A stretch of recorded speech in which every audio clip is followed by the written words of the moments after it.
पिता परमेश्वर, इस शाम के समय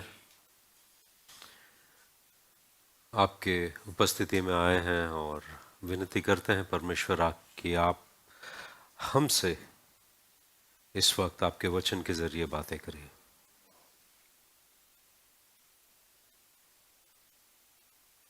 धन्यवाद परमेश्वर, और एक मौका आपने दिया है और एक दिन हमारी जिंदगी में आपने दिया है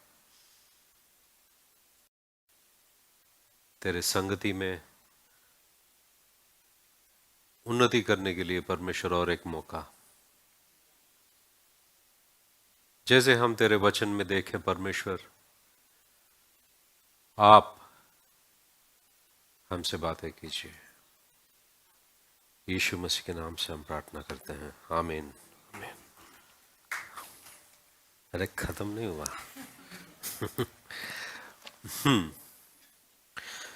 मत्ती रची सुसमाचार दूसरे अध्याय में जब हम देखते हैं,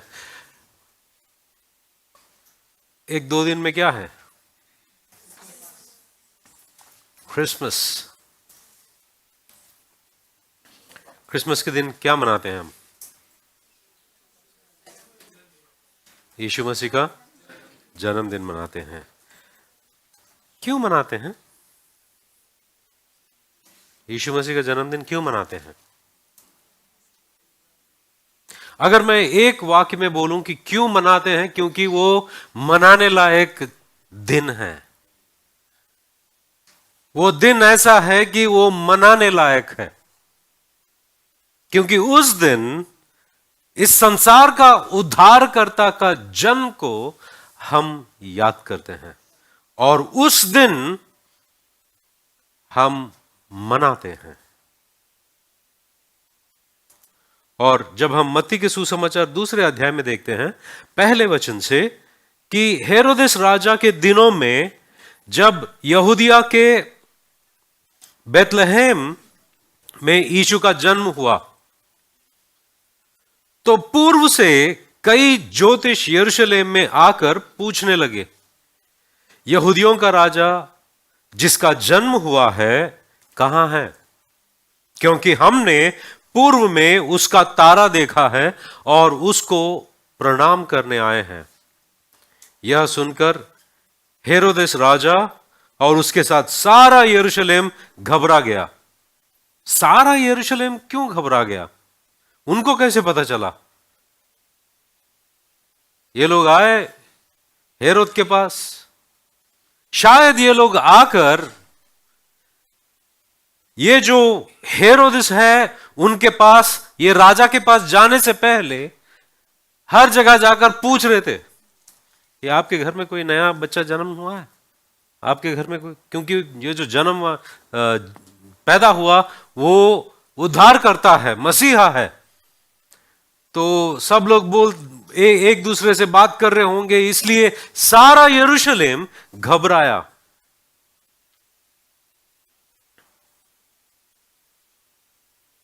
तो यहां पर तब ये जो ज्योतिष आए 14 वचन में, तब उसने लोगों के सब प्रधान याजकों और शास्त्रियों को इकट्ठा करके उनसे पूछा। हेरोदेस ने क्या किया? राजा ने शास्त्रियों को और इकट्ठा किया, याजकों को और शास्त्रियों को उन्होंने इकट्ठा किया, क्योंकि ये लोग पवित्र शास्त्र को जानते हैं, ये लोग परमेश्वर के वचन को जानते हैं, और इनसे पूछा कि मसीहा का जन्म कहां होना चाहिए? मसीहा का जन्म कहां होना चाहिए? उन्होंने उससे कहा, यहूदिया के बेतलहम में, क्योंकि भविष्यवक्ता के द्वारा यों लिखा गया है, हे बेतलहम, तू जो यहूदा के प्रदेश में है, तो किसी भी रीति से यहूदा के अधिकारियों में सबसे छोटा नहीं, क्योंकि तुझ में से एक अधिपति निकलेगा जो मेरी प्रजा इस्राएल की रखवाली करेगा।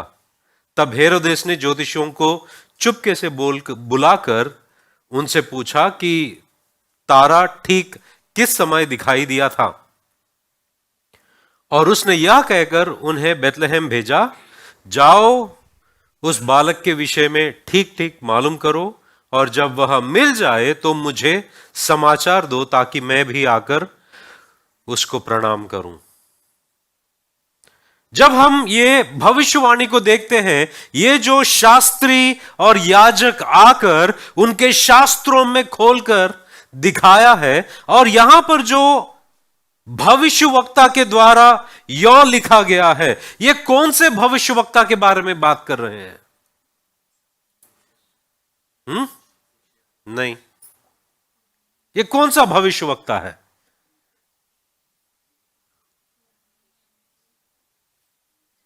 अभी तुक्के में मारो, पुराने नियम में कहीं तो लिखा है मीका।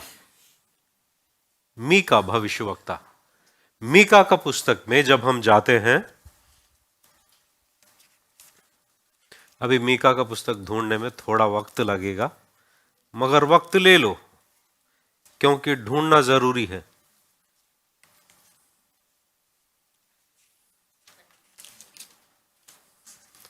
अगर आपको योना का पुस्तक मिल गया तो मीका मिल जाएगा।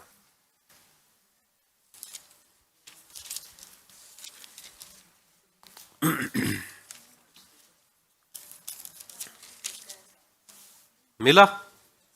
मीका का पुस्तक में जब हम पहला अध्याय देखते हैं, पहला अध्याय नहीं, हम लोग 5वां अध्याय देखते हैं, और पहला वचन से पढ़ते हैं। 5वां अध्याय पहला वचन से, अब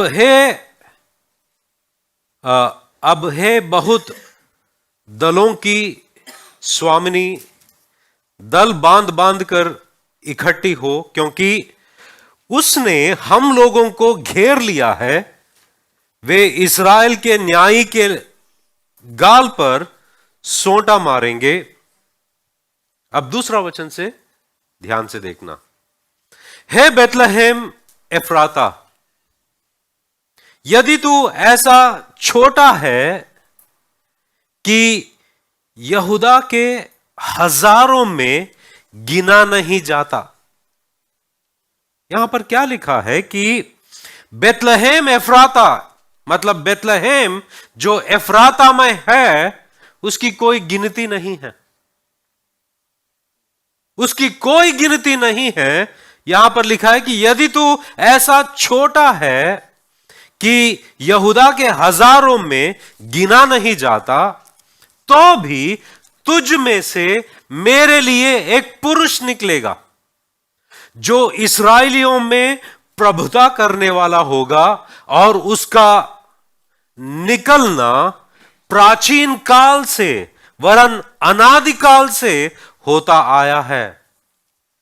इस कारण वह उनको उस समय तक त्यागे रहेगा जब तक जच्चा उत्पन्न ना करे। तब इस्राएलियों के पास उसके बचे हुए भाई लौटकर उनसे मिल जाएंगे। वचन 4, और वह खड़ा होकर, मतलब वो जो शासन करेगा मसीहा, और वह खड़ा होकर यहोवा की दी हुई शक्ति से और अपने परमेश्वर यहोवा के नाम के प्रताप से उनकी चरवाही करेगा। यह शासक क्या करेगा? चरवाही करेगा, मतलब उनका चरवा बनेगा। वे सुरक्षित रहेंगे क्योंकि अब वह पृथ्वी की चोर तक महान ठहरेगा। वह शांति का मूल होगा।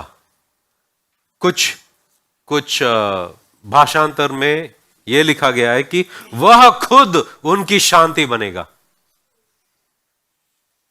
जब हम ये भविष्यवाणी को देखते हैं मीका के पुस्तक में, मीका ये भविष्यवाणी जब हेरोदियस जो रोम का अधिकारी है, उसने याजकों को और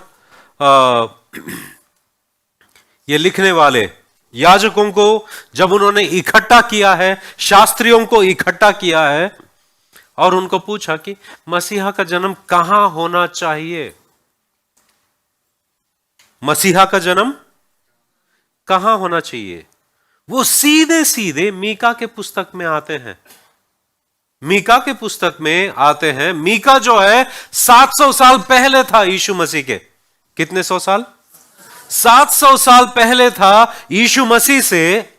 और मीका जो है वो यशायाह नबी के साथ साथ था।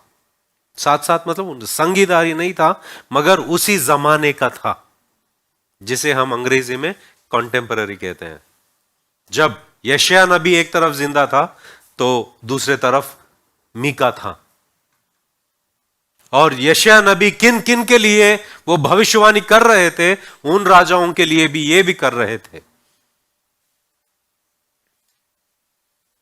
मगर ये भविष्यवाणी का महत्वपूर्णता क्या है, खासियत क्या है ये भविष्यवाणी का? भविष्यवाणी मतलब कोई चीज होने से पहले अगर कोई बताता है, उसे हम भविष्यवाणी कहते हैं। उर्दू में पेशन गोई कहते हैं। मतलब कोई चीज होने से पहले अगर कोई बताता है कि यह होने वाला है, उसे हम भविष्यवाणी कहते हैं। तो यह भविष्यवाणी की खासियत क्या है? शास्त्रियों ने यहां पर आकर यही भविष्यवाणी को हेरोदियस को क्यों दिखाया? क्योंकि पुराने नियम में सारे भविष्यवाणियों में बहुत सारे भविष्यवाणियां यीशु मसीह के बारे में किए गए हैं। उन सारे भविष्यवाणियों में अगर एक ऐसा भविष्यवाणी है जिसमें जहां पर मसीहा पैदा होगा उस जगह का नाम अगर जिक्र किया गया है, अगर वो जगह का नाम बताया गया है, वो यही है।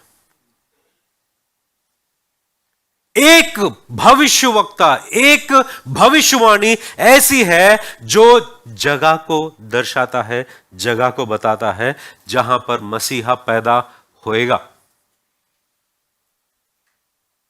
जब मीका के पुस्तक खोलते हैं, हम देखते हैं यहां पर बेथलेहम में वो पैदा होगा।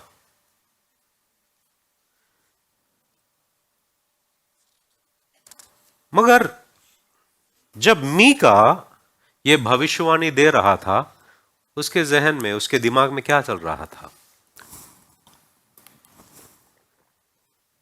परमेश्वर उसके जरिए ये जो भविष्यवाणी दिया है, मीका के लिए, इस्राएल के लिए इसका क्या मायने रखता है? यीशु मसीह के जमाने में हेरोदियस के लिए और शास्त्रियों और याजकों के लिए और इस्राएलियों के लिए क्या मायने रखता है? क्योंकि यीशु मसीह जमाने से पहले 700 का दरमियान है बीच में। यीशु मसीह के बाद में 2000 साल के बाद हमारे लिए क्या मायने रखता है ये भविष्यवाणी? समझ में आ रहा है आपको या ऐसे जा रहा है?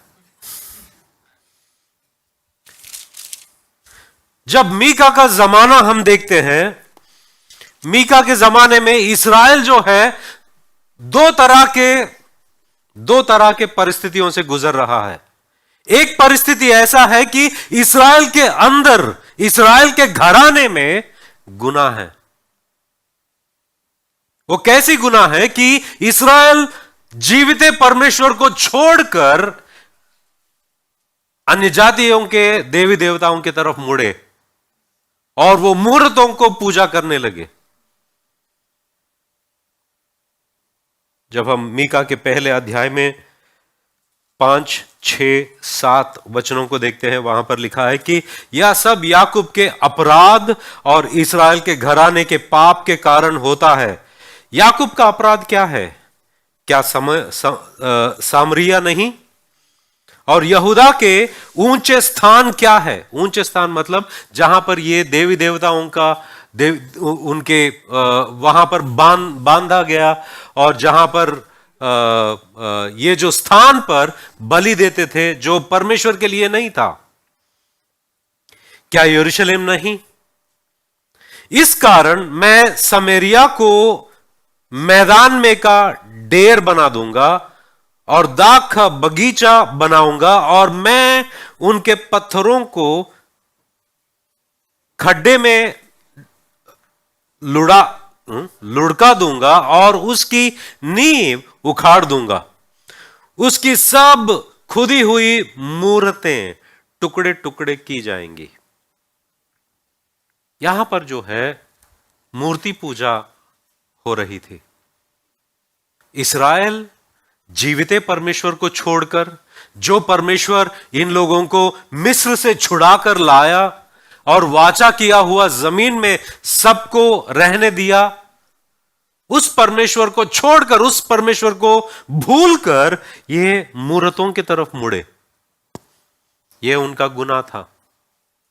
इसके कारण हम आगे जाके देखते हैं दूसरे अध्याय में कि इनका बर्ताव और दिलों में गुनाह बढ़ गया। जब हम दूसरे अध्याय में देखते हैं, दूसरे अध्याय का दूसरा वचन, वे खेतों का लालच करके उन्हें छीन लेते हैं। इस्राएली क्या कर रहे हैं? दूसरों के खेतों को छीन रहे हैं और घरों का लालच करके उन्हें भी ले लेते हैं और उसके घराने समेत पुरुष पर और उसके निज भाग समेत किसी पुरुष पर अंधेर और अत्याचार करते हैं। इस कारण यहोवा यों कहता है कि मैं इस कुल पर ऐसी विपत्ति डालने पर हूं जिसके नीचे से तुम अपनी गर्दन हटा ना सकोगे। यहां पर क्या क्या बातों को देखते हैं? लालच,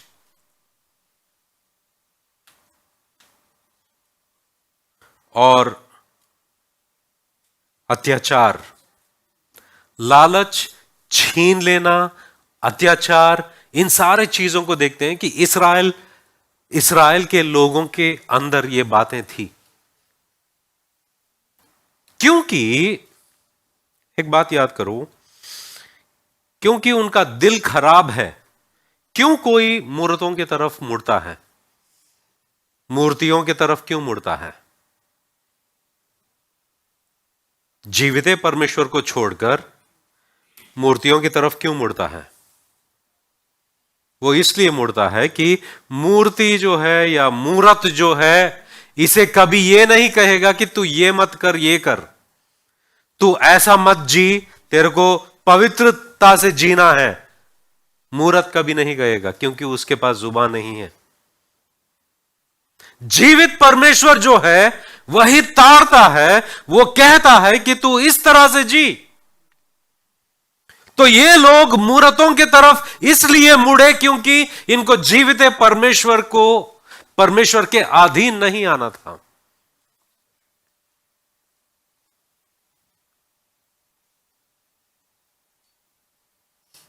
आज अगर कोई परमेश्वर पर विश्वास नहीं करता है, वो इसलिए नहीं कि परमेश्वर के लिए सबूत नहीं है, वो इसलिए क्योंकि वो किसी के अधीन नहीं आना चाहता है। उसको कोई भी नियम के अधीन आना पसंद नहीं है, इसलिए वो परमेश्वर को ठुकराता है। हम ऐसे समाज में जीते हैं आज, कोई भी अगर किसी के ऊपर पवित्रता के बारे में बताए या परमेश्वर के बारे में बताए, उसे ठीक नहीं लगता। तुम कौन होते मुझे बोलने वाले कि मुझे कैसा जीना है? कुछ लोग होते हैं, हां परमेश्वर ठीक है, वो इस हद तक ठीक है, अगर वो मैं जैसा जी रहा हूं वैसा ही जीना चाहिए, अगर उसको पसंद है तो उसको रखने में मेरे पास कोई प्रॉब्लम नहीं है। ऐसा परमेश्वर चाहिए जो मुझे डांटेगा नहीं, मुझे बोलेगा नहीं कि तू जो कर रहा है वो गलत है। समझ रहे हो आप? इस्राएली लोग जब जंगल में उन्होंने एक मूर्ति बनाई थी, गोल्डन काफ, सोने का क्या बनाया था? बछड़ा बनाया था। क्यों? बछड़ा कुछ बोलेगा नहीं, बछड़ा कुछ बोलेगा, बछड़ा ये नहीं बोलेगा आप पियो मत, गलत काम मत करो, ये मत करो, वो मत करो, बछड़ा बोलेगा नहीं, परमेश्वर बोलेगा। इस्राएल इस गुनाह में पड़ा है। और जब हम देखते हैं आगे जाकर 11 वचन में, दूसरे अध्याय के ही, वहां के भविष्यवक्ताएं कैसे हैं, प्रचारक कैसे हैं। हे याकूब, मैं निश्चय, 11 वचन देखो, यदि कोई झूठी आत्मा में चलता हुआ झूठी और व्यर्थ बातें कहे कि मैं तुम्हें नित्य दाख मधु और मदिरा के लिए प्रचार सुनाता रहूंगा, तो वही इन लोगों का भविष्यवक्ता ठहरेगा। मतलब अगर कोई बोलेगा कि आप दारू पी सकते हो, हां, ये सच्चा प्रीचर है। क्या बोल रहे हैं लोग? आप दारू पी सकते हो, हां, ये सही प्रीचर है, ये प्रचारक सही है। क्या आज के जमाने में ऐसा नहीं है? आज के जमाने में ऐसे है कि भीड़ वहीं पर जाएगी जहां पर उनको जो सुनना है। अगर वो कोई सुना रहा है, भीड़ वहीं पर जाएगी।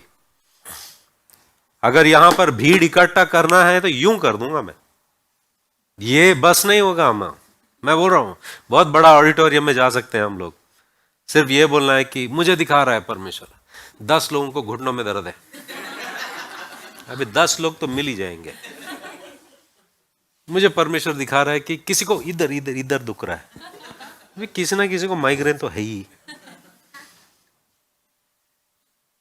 हाँ, किसी को तो कमर में बहुत दर्द है।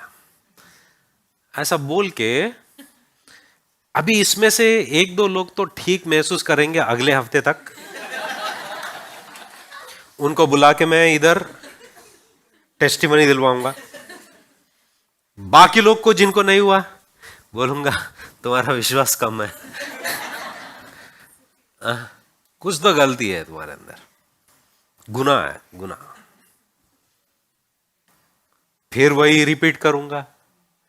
1 महीने के अंदर मैं बोल रहा हूं आपको, यहां पर बड़े ऑडिटोरियम लेकर वहां पर सभा कर सकते हैं, क्योंकि लोगों को यही सुनना है, परमेश्वर मुझे दिखा रहा है तुमको दूसरा अपार्टमेंट दे रहा है, दूसरा घर दे रहा है आपको।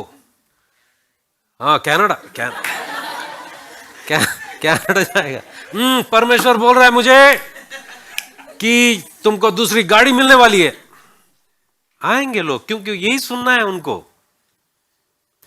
अगर कोई प्रचार कर रहा है और आपका मन परमेश्वर के निकट नहीं मगर चीजों के निकट जा रहा है, उससे भागो, उस प्रचारक से भागो। अगर आप परमेश्वर के करीब नहीं जा रहे हो, परमेश्वर के साथ संगति करने का वो जो मन आपका बढ़ नहीं रहा है मगर चीजों में लगा हुआ है, चीजों की ओर जा रहा है, उस प्रचारक से भागो। और वो हमेशा यही भविष्यवाणी कर रहा है कि तुमको ये मिलेगा, ये मिलेगा, ये मिलेगा, उससे भागो।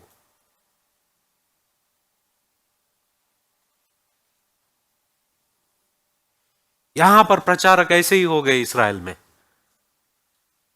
वो लोग बोल रहे कि दारू पियो, ये सही प्रीचर है।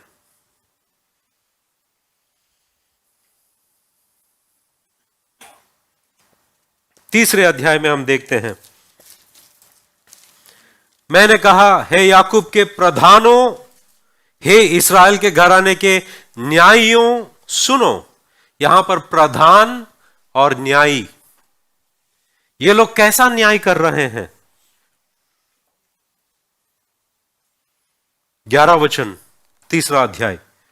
उसके प्रधान घूस ले लेकर विचार करते और याजक दाम ले लेकर व्यवस्था देते हैं, और भविष्यवक्ता रुपये के लिए भावी कहते हैं।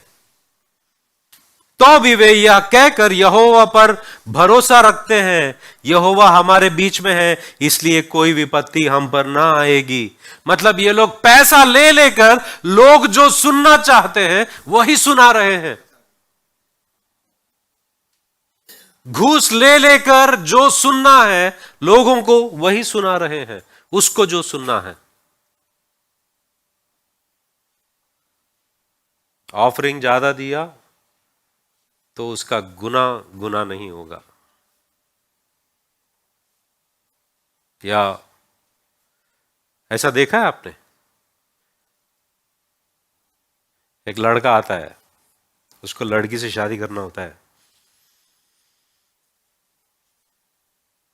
एक दफा हुआ था, काफी दिन पहले, बहुत साल पहले। एक लड़का आया, उसको किसी पास्टर ने बोला कि नहीं, ये मुझे ठीक नहीं लग रहा है। वो मेरे पास आया, जब मैंने सुना मैंने कहा ये ठीक नहीं लग रहा है। वो उस वक्त तक दूसरे दूसरे दूसरे जन के पास जा रहा था। आखिर जब एक ने बोला हाँ ठीक है, हाँ ये सही है, ये बंदा सही है। यहां पर देखो, इस्राएल के अंदर गुनाह, इस्राएल के अंदर पाप, सच्चे परमेश्वर से दूर हो गए, उनके नैतिक मूल विषय जो है बिगड़ गए, परमेश्वर का भय नहीं है। इन परिस्थितियों में, इन हालातों में मीका बोल रहा है। मीका मीका भविष्यवाणी दे रहा है। वो क्या कह रहा है कि जब हम मीका के पहले अध्याय में देखते हैं, वो ये कहता है कि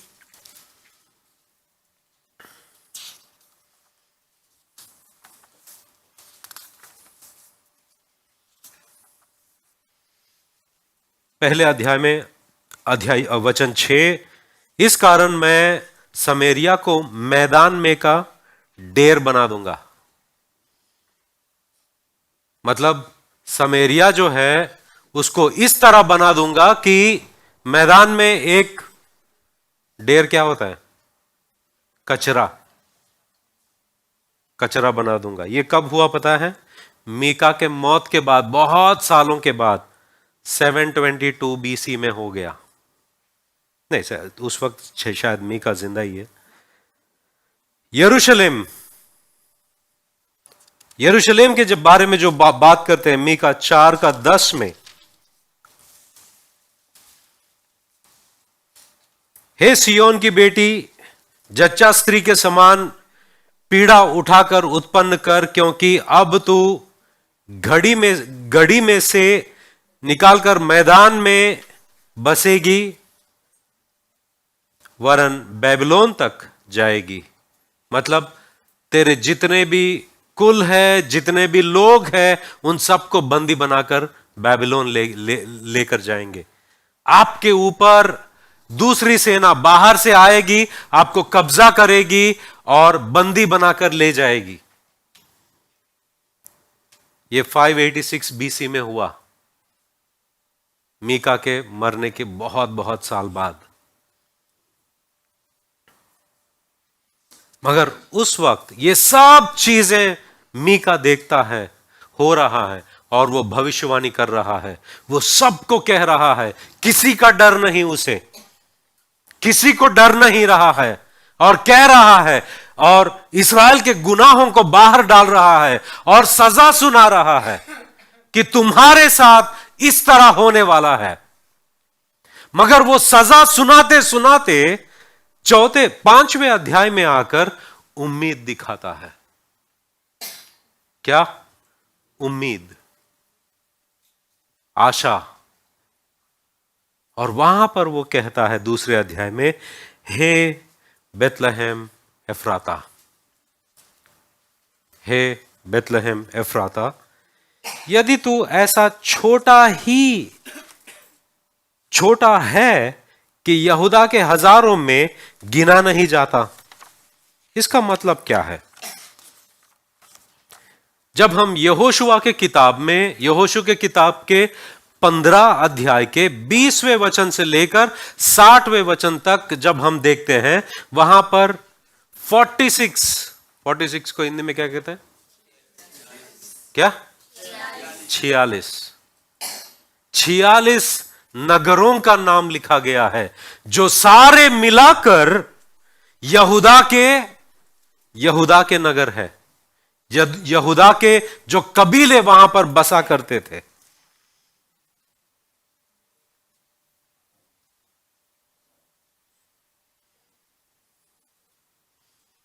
बहुत सारे कबीले जब साथ आते हैं, या कुल जो है, जिसे हम क्लैन कहते हैं, जब ये सारे बहुत सारे कुल साथ में आते हैं, ये सारे मिलकर यहूदा को बनाते हैं। मगर जब हम देखते हैं ये 46 नगरों में बेतलहम का नाम ही नहीं। क्या नहीं? बेतलहम का नाम नहीं, क्योंकि उसकी कोई गिनती नहीं थी। मेरे बचपन में हर साल मैं मेरा डिस्ट्रिक्ट मैप खरीदता था। डिस्ट्रिक्ट मैप पता है आपको? डिस्ट्रिक्ट मैप में क्या होता है, कौन सा गांव कहां पर है, वो सब लिखा हुआ होता है। और डिस्ट्रिक्ट मैप सिर्फ और सिर्फ इसलिए लेता था ताकि मेरे गांव को वहां पर देखने के लिए, मेरा गांव कहां है। काफी बार मुझे गुस्सा आता था, हमारे गांव से भी छोटे गांव बाजू बाजू में दिखाई दे रहे हैं, वहां पर उनका नाम है मगर हमारा गांव का नाम नहीं। और मुझे गुस्सा आता था, हमारा गांव का नाम क्यों नहीं है? हम क्या गिनती में नहीं है? हम दिखाई नहीं दे रहे किसी को? काफी साल बाद एक मैप निकला जिसमें पहली बार मैंने देखा, हां अभी आया है।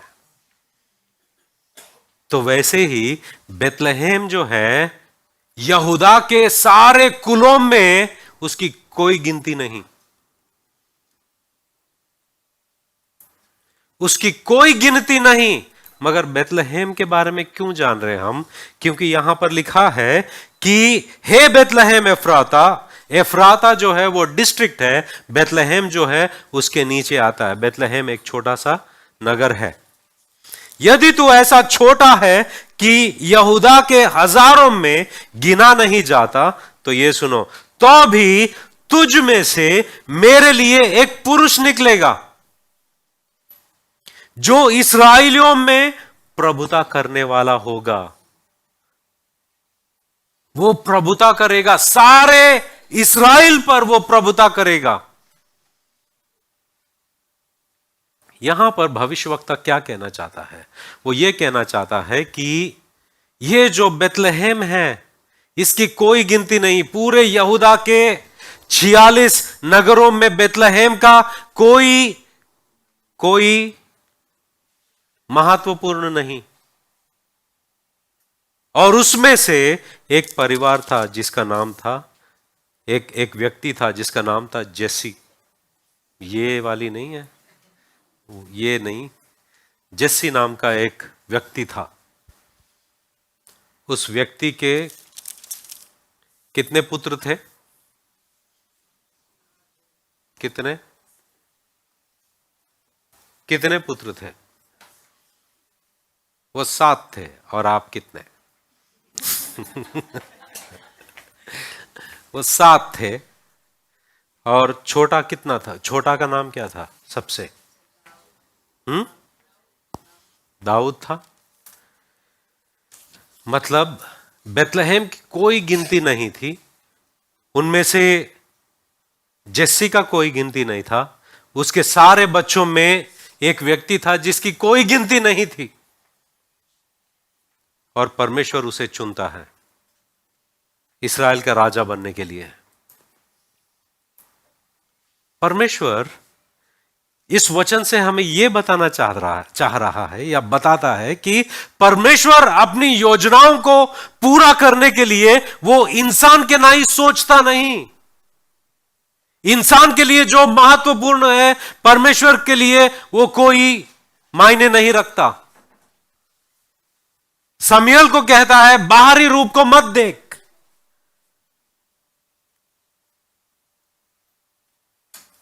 और वो दाऊद को चुनता है। दाऊद तो लड़का है, दाऊद को चुनता है और उसको अभिषेक करता है और सारे इस्राएल पर वो राजा बनता है। मगर यहां पर मीका के वक्त तो पहले दाऊद का तो हो गया है। दाऊद के बहुत साल बाद यहां पर हम मीका बताते हुए देख रहे हैं, एक आने वाला है। वो आने वाला है, वो उस जगह से आएगा जिसकी कोई गिनती नहीं। मगर जो इंसान आएगा उसे मैं इस्तेमाल करूंगा। जब हम यीशु मसीह को देखते हैं, यही ये जो भविष्यवाणी है इसकी महत्वपूर्णता यही है कि यह बताता है कि यीशु मसीह कहां जन्मेगा। यीशु मसीह कहां जन्मेगा? तो इसलिए शास्त्री लोग और याजक लोग बता रहे थे यीशु मसीह बेतलहम में जन्म लेगा। इस बात से हम देखते हैं कि परमेश्वर जो है, जिसकी कोई गिनती नहीं, उसे इस्तेमाल करता है। दाऊद को कुछ नहीं आता है। दाऊद कभी जंग में जाकर लड़ाई नहीं किया। उसको जंग के जो वस्त्र है और जो भी आर्मर को क्या कहते हैं, कवच, वो भी पहनना नहीं आता। जब हम बाइबल में एक वचन को देखते हैं, पहला कुरिन्थियों की पत्री,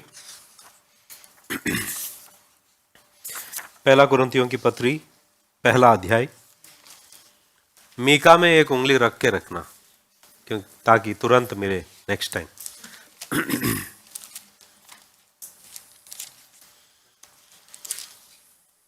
पहला कुरिन्थियों की पत्री पहला अध्याय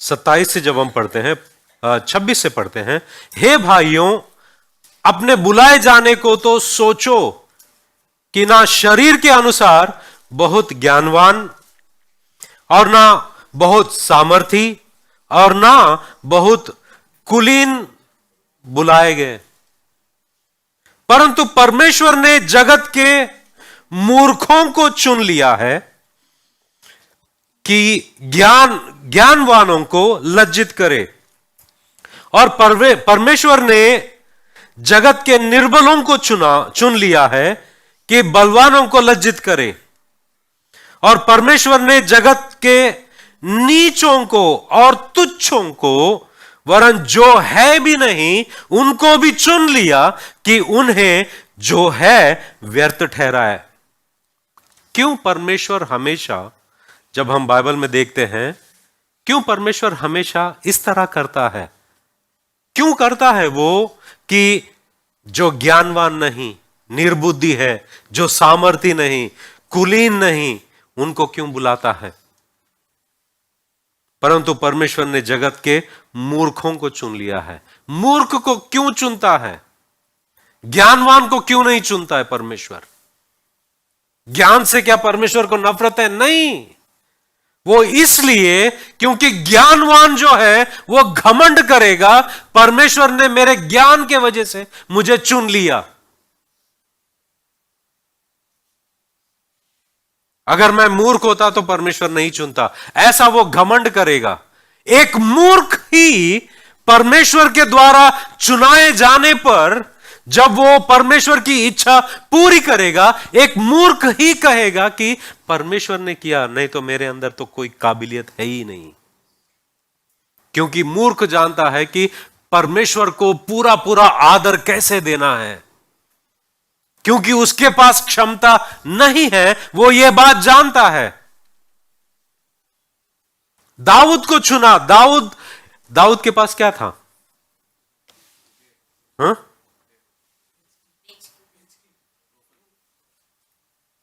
क्या था? अरे नहीं, वो स्लिंग शॉट को क्या कहते हैं? गोपन। मुझे एक्सप्लेनेशन मत दो, उसको क्या बोलते हैं वो बोलो। गोपन, हां, क्योंकि मैं बहुत इस्तेमाल कर चुका हूं मगर मुझे उसका नाम नहीं पता हिंदी में क्या कहते हैं। दाऊद ने कहा, जब उसने गोलायत को देखा, ये कौन है? जीवते परमेश्वर की सेना को ललकार दे रहा है, इसको मैं ऐसा करूंगा वैसा करूंगा। इसके शरीर को देखो तो इसके पास ना तो कोई मसल है, ना इसकी हाइट है, ना कुछ है। जिसके पास है वो डर के बैठा है। कौन? साउल। परमेश्वर देखा, तेरे पास क्या है? मेरे पास स्लिंग शॉट है, उसका इस्तेमाल करूंगा, तू जा। उसने 5 पत्थर लिए, एक पत्थर में ही गोलायत को उसने मार दिया, बाकी 4 क्यों? क्योंकि गोलायत के 4 और भाई हैं। दाऊद जो है, परमेश्वर जो है, वो ये नहीं देखता कि तुम्हारे पास ताकत है या नहीं। जब आप कहोगे परमेश्वर मैं निर्बल हूं, आप राइट कैंडिडेट हो परमेश्वर के लिए। You are the right candidate if you are a fool. अगर आप कहोगे परमेश्वर मैं निर्बल हूं, परमेश्वर के लिए आप राइट कैंडिडेट हो। परमेश्वर मेरा कोई कुल नहीं है, मैं कोई महान नहीं हूं, मेरी कोई गिनती नहीं, परमेश्वर कहता है you are the right candidate. क्योंकि उसने ऐसे ही कहा, शुरुआत से लेकर जंग तुरी से कौन जीतता है? कोई तुरी से जंग जीतेगा? परमेश्वर ने जिताया। तेरे पास क्या है? मेरे पास कुछ नहीं है। यू आर राइट कैंडिडेट परमेश्वर के लिए। परमेश्वर को तुम्हारी ताकत की जरूरत नहीं है, तुम्हारी अकल की जरूरत नहीं है, तुम्हारी महानता की जरूरत नहीं है, तुम्हारी हिस्ट्री की जरूरत नहीं है। परमेश्वर को तुम जैसे हो वैसे ही चाहिए। परमेश्वर को चाहिए कि तुम्हारे पास इच्छा है उसके लिए कुछ करने के लिए, वही काफी है। परमेश्वर आपको इस्तेमाल करेगा। सिर्फ और सिर्फ आपकी इच्छा, वो काफी है। यहां पर हम देखते हैं कि परमेश्वर उन लोगों को चुनता है दुनिया में कि जिसकी कोई गिनती नहीं, और वहीं से यीशु मसीह आते हैं। और वही जगह से जिसकी कोई गिनती नहीं यीशु मसीह आते हैं, और उनका शासन जो है वो सिर्फ बेथलेहेम में नहीं, पूरे इस्राएल में है। उनका शासन सिर्फ बेथलेहेम इस्राएल नहीं, जहां तक जमीन खत्म होती है वहां तक उनका शासन रहता है। जब हम मीका के पुस्तक में आगे देखते हैं 5वें अध्याय में, दूसरे वचन से दोबारा पढ़ते हैं। हे बेथलेहेम एफ्राता, यदि तू ऐसा छोटा है कि यहूदा के हजारों में गिना नहीं जाता, तो भी तुझ में से मेरे लिए एक पुरुष निकलेगा जो इस्राएलियों पे प्रभुता करने वाला होगा, और उसका निकलना प्राचीन काल से वरन अनादि काल से होता आया है। यहां पर प्राचीन काल से, अनादि काल से जब हम देखते हैं,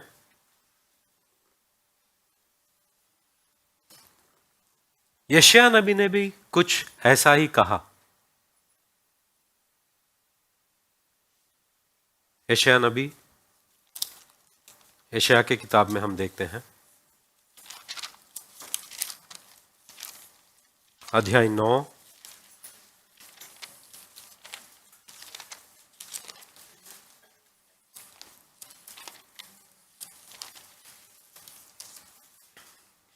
वचन 6, क्योंकि हमारे लिए एक बालक उत्पन्न हुआ, हमें एक पुत्र दिया गया, और प्रभुता उसके कांधे पर होगी, और उसका नाम अद्भुत, युक्ति करने वाला, पराक्रमी परमेश्वर, अनंत काल का पिता। यही बात मीका भी कह रहा है। अनंत काल, अनादि से है उसकी। मीका में क्या पढ़ते हैं हम? और उसका निकलना प्राचीन काल से है। और ये यशायाह कहता है अनंत काल का पिता। उसका निकलना प्राचीन काल से और वरन अनादि काल से होता आया है। अगर अनादिकाल से मतलब इटर्नली वो होता आ रहा है तो वो इंसान तो नहीं हो सकता, क्योंकि अनादिकाल से एक ही होता है, वो परमेश्वर है। जब हम यहां पर मीका में देखते हैं उसका वर्णन जिस तरह से दिया गया है, तो भी तुझ में से मेरे लिए एक पुरुष निकलेगा जो इसराइलियों में प्रभुता करने वाला होगा, और उसका निकलना प्राचीन काल से वरन अनादिकाल से होता आया है। होता आया है, वहां पर यह नहीं लिखा कि शुरुआत हुई है। वो है, परमेश्वर है, उसकी शुरुआत नहीं होती। तो ये जो शासन करने वाला मसीहा के बारे में जो बेथलेहेम में पैदा होने वाला है, वो अनादिकाल से है, वो होता रहा है।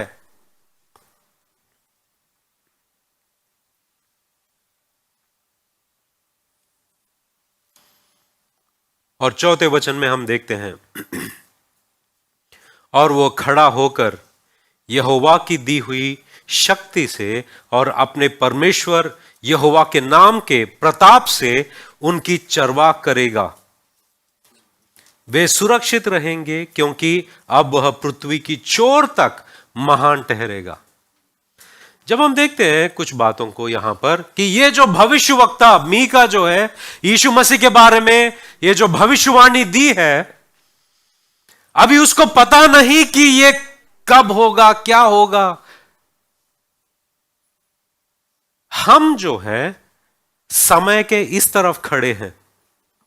मीका ने कहा यीशु मसीह के 700 साल पहले यीशु मसीह आए, मरे, गाढ़े गए, तीसरे दिन जिंदा उठे, और उसके बाद में 2000 साल बीत गए और हम समय के इस तरफ खड़े हैं और मीका को देख रहे हैं। मीका ने जो कहा है वो हुआ है। दूसरी चीज हम देखते हैं कि परमेश्वर वो है अपने वादों को पूरा करता है। परमेश्वर वो है अपने वादों को पूरा करता है, वो झूठ नहीं बोलता। वो झूठ नहीं बोलता, वो अपने वादों को पूरा करता है। वादों को पूरा करने वाला परमेश्वर है। पहला, परमेश्वर जो जो गिनती में नहीं उन्हें चुनता है। दूसरा, परमेश्वर जो है अपने वादों को पूरा करता है। जब मीका आकर हमसे बात करेगा, इस वक्त समझो मीका आ गए चर्च में, हम उनसे क्या कहेंगे? आपके जरिए परमेश्वर ने जो बात किया वो पूरा किया है। परमेश्वर ने अपने वादों को आपके जरिए जो दिया है वो पूरा किया है कि यीशु मसीह इस दुनिया में आया। जिस जगह पर आपने कहा वही जगह पर से आया है यीशु मसीह, और वो शासन कर रहा है। कैसे?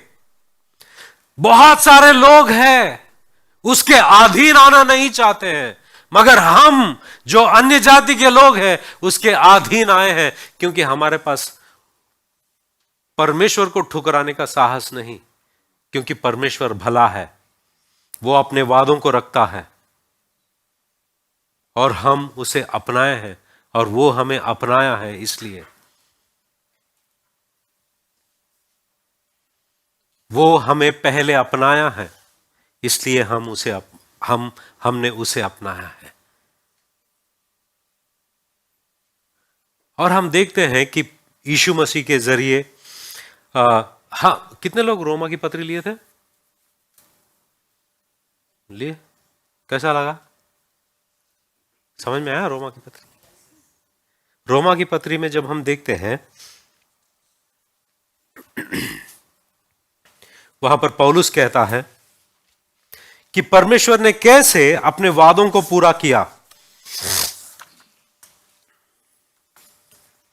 15 अध्याय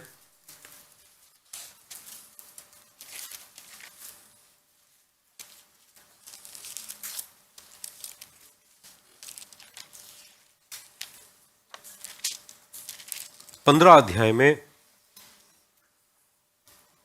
8 और 9 हम पढ़ते हैं।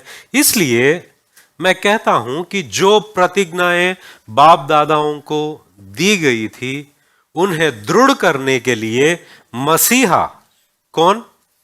मसीहा परमेश्वर को सच्चाई का प्रमाण देने के लिए खतना किए हुए लोगों का सेवक बना और अन्य जाति भी दया के कारण परमेश्वर की स्तुति करे, जैसा लिखा है। मतलब यीशु मसीह इस दुनिया में आए हैं यह बात बताने के लिए कि परमेश्वर जो वादा करता है वो पूरा करता है। हर वो वादा परमेश्वर का पूरा होता है और इसलिए वो इस दुनिया में आया यीशु मसीह, क्योंकि हर वो बाप दादाओं को जो किया गया वादा है वो यीशु मसीह के जरिए पूरा होता है। कैसे पूरा हुआ? क्योंकि मीका कहता है कि अब तो आप लोग बाबिलोन चले जाओगे, आपको बंदी बनाकर भेज दिया जाए, वहां पर ले जाएंगे, मगर आप लौटोगे। आगे जाकर एक आने वाला है, वो मसीहा जो आपके ऊपर शासन करेगा।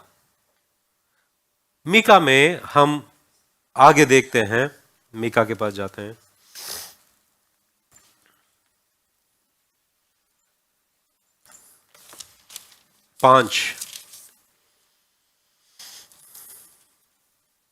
इस कारण, तीसरा अध्याय, तीसरा वचन में, इस कारण वह उनको उस समय तक त्यागे रहेगा जब तक जच्चा उत्पन्न ना करे।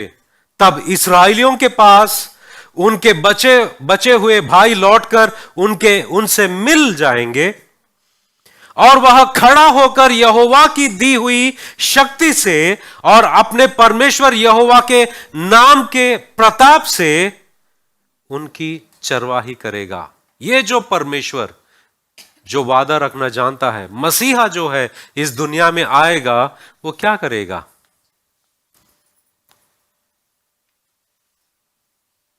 भटके हुए लोगों जो है वो मसीह के पास जब आते हैं उनका चरवा बनता है। चरवा कौन होता है? चरवा वो होता है अपनी भेड़ बकरियों को चराता है। वो जानता है कि उनके लिए क्या सुरक्षित है, वो जानता है कि क्या सुखदायक है उनके लिए, उनको क्या खिलाना है, क्या पिलाना है, कैसे रखना है, वो जानता है। जो कोई यीशु मसीह को स्वीकार करता है वो उनके ऊपर चरवा बनता है और वो शासन करता है उन पर, और वो खड़ा होकर यहोवा की दी हुई शक्ति से और अपने परमेश्वर यहोवा के नाम के प्रताप से उसकी चरवाही करेगा। वे सुरक्षित रहेंगे। यीशु मसीह कहता है जो कोई मुझ पर विश्वास करता है वो नाश नहीं होगा मगर अनंत काल का जीवन पाएगा, सुरक्षित रहेगा, अनंत काल तक सुरक्षित रहेगा। उसे कोई आपत्ति नहीं आएगी क्योंकि जीवित परमेश्वर पर तुमने विश्वास किया है। वो मसीहा पर आपने विश्वास किया है जो परमेश्वर ने पहले से वादा किया है कि वो भेजेगा, क्योंकि अब वह पृथ्वी की चोर तक महान ठहरेगा। यहां पर देखो, पृथ्वी की चोर तक महान इसलिए ठहरेगा क्योंकि सुसमाचार जो है पृथ्वी की चोर तक बताया जाएगा। यीशु मसीह कहता है कि आप मेरे गवाह बनोगे। कहां पे? यरूशलेम, यूदया, समरिया और पृथ्वी की चोर तक सुसमाचार फैलेगा। और वो सिर्फ इस्राएल पर नहीं, सारे अन्य जातियों पर वो प्रभुता करेगा। और जो कोई उसके छांव के नीचे आएगा, जो कोई उसे अपनाएगा, वो उसका चरवा बनेगा। जब वो चरवा बनेगा, जो कोई उस पर विश्वास करता है, यहां पर लिखा है कि वो सुरक्षित रहेगा, क्योंकि अब वह पृथ्वी की चोर तक महान ठहरेगा। 5वां वचन, वह शांति का मूल होगा। वो खुद लोगों की शांति बनेगा। अगर यीशु मसीह आपके जिंदगी में है, यीशु मसीह आपके जिंदगी में, आपके दिल में है, वो खुद शांति है। वो खुद शांति देता है।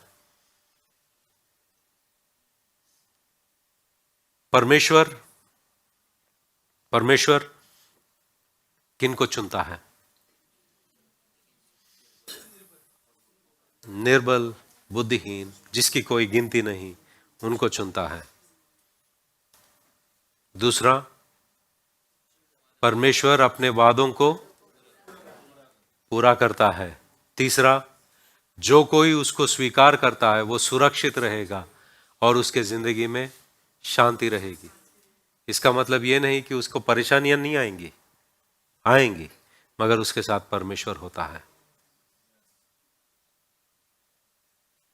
ये क्रिसमस का संदेश है।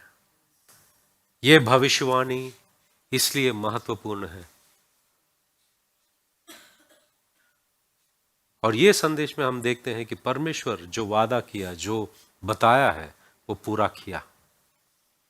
जब हम मीका के 7वें अध्याय, जो आखिरी अध्याय है, 18 वचन से जब हम देखते हैं, तेरे समान ऐसा परमेश्वर कहां है।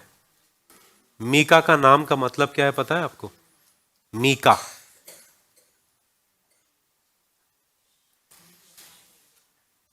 मीका का नाम तेरे समान कौन है। मीका मतलब क्या? तेरे समान कौन है। Who is like you. Micah. यहां पर देखो, तेरे समान ऐसा परमेश्वर कहां है जो अधर्म को क्षमा करे और अपने निज भाग के बचे हुओं के अपराध को ढांप दे। वह अपने क्रोध को सदा बनाए नहीं रखता, क्योंकि वह करुणा से प्रीति रखता है। वह फिर हम पर दया करेगा और हमारे अधर्म के कामों को लताड़ डालेगा। तू उनके सब पापों को गहरी समुद्र में डाल देगा। क्या परमेश्वर ने ऐसा ही नहीं किया हमारे साथ? हमारे सारे पापों को निकाल दिया, गहरे समुद्र में फेंक दिया या धो दिया उसने। उसका कोई नाम और निशान नहीं, क्योंकि उसने लहू बहाया हमारे लिए। और यहां पर देखते हैं, तो याकूब के विषय में वह सच्चाई और अब्राहम के विषय में वह करुणा पूरी करेगा, जिसकी शपथ तू प्राचीन काल के दिनों से लेकर अब तक हमारे पितरों से खाता आया है। मतलब वो वादों को पूरा करता है।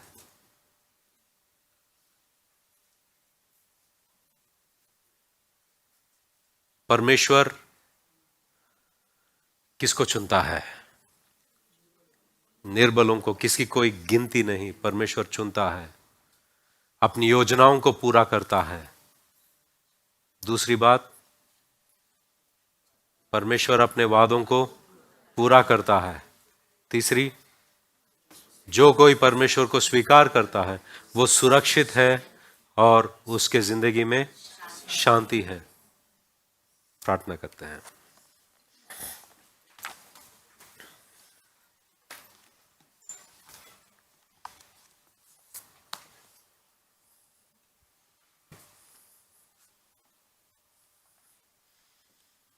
प्यारे पिता परमेश्वर,